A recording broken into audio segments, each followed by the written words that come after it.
सकाळु सकाळु बाहरी पड़िलु जगतसिंहपुर अधिष्ठात्री देवी और ओडिशार प्रमुख शक्तिपीठ माँ शारला मंदिर। यह झंकड़ ग्राम अवस्थित।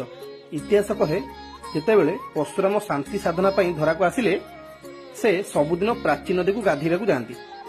धनुषर एते ओजन जे से जेउटी ठुआ हुए दबी जाए, किंतु से जेउटी रखिले देखला बेलू धनुषर उठिकी रहिला। परशुराम निज सर खोलू माँ को मूर्ति बाहरिला।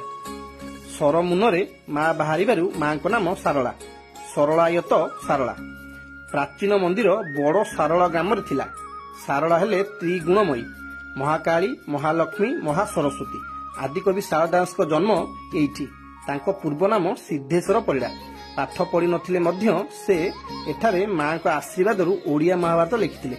ओडिया महाभारत रे लेखा अछि, जहा से डाकई ताहा मु लेखई। से शारलांको दास। सेबेठु